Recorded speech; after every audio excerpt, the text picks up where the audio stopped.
Hello and welcome to my video. In this video I will discuss the concealed threat.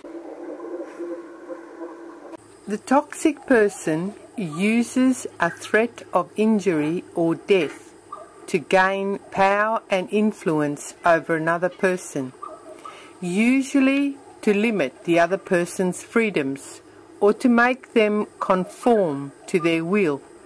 And I have heard some talk about this as obedience training or discipline. How is a concealed threat made? To pose a concealed threat, 5 conditions are necessary. Firstly, the presence of criminals armed with loaded weapons and who have been previously trivially related to the targeted person. Secondly, there must be criminal intent. The criminals must agree to do a crime, either to injure or kill the targeted person, if they are given a go-ahead instruction. If the chief offender is going to be on the scene, then some common everyday action is used as a go-ahead instruction, such as running their hands through their hair. If the chief offender is absent, then a common method for giving a go-ahead instruction is for the mobile phone to be made to ring 5 times and then stop. So the chief offender does not have to be on the scene, not even in the same city, and there does not need to be a phone call that is answered, and thus proof of any sort. Thirdly, the criminals must be given potential access to the targeted person. If the threat is to be made in a public place, then they must be given information about where the targeted person can be found at some particular time.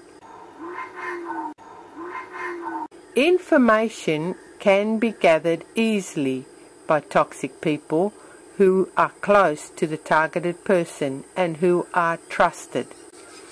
Their asking is not seen as suspicious because people commonly talk to each other about their plans.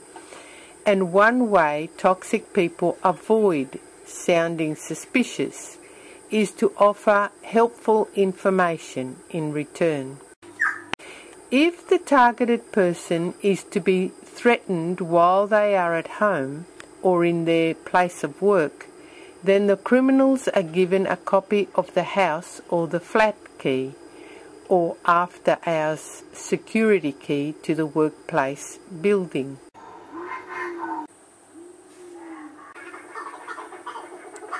Another way is for some toxic person to be present who would potentially open a door for the criminals to enter. This may be the chief offender or one of his or her toxic associates. Fourthly, the chief offender needs to know the movements. If the threat is to be made in a public place, then the chief offender must be told when the targeted person is seen by the criminals. If the threat is to be made when the targeted person is at home or in the workplace, then the criminals only need to inform the chief offender of their arrival in the vicinity. And again, this is not done by the use of an answered phone call. The criminals indicate their arrival by making the mobile phone ring 3 times and then stop. The 5th condition is that the targeted person has been cheated into denying the toxic chief offenders the real toxic character. To make a concealed threat, the toxic person makes use of the uncommon relationship and their own evil character.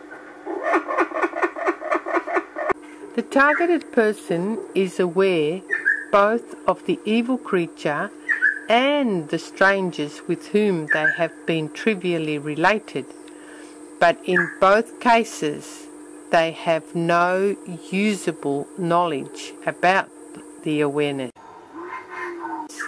because the beliefs they have formed prohibit the information that they have from being useful.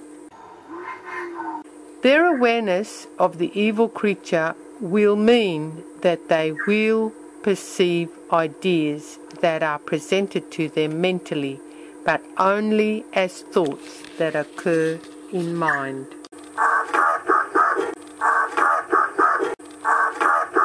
The medical opinion insists that only physical evidence is acceptable, and their intuition is not acceptable.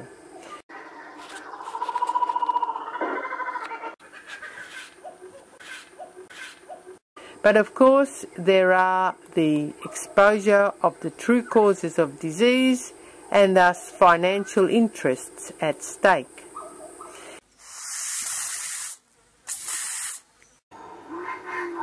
In a concealed threat, the person has awareness but has no knowledge because they have rejected the reality of the evil person. The blind spot created denies them the information they need to realize that they are being threatened. Thus, they mistake the ideas in mind as their own thinking.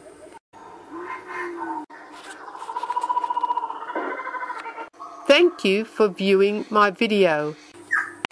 In the next video, I will discuss the panic attack.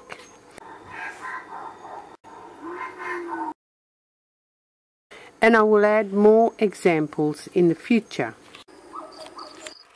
And here is a cricket eating some breadcrumbs and chicken.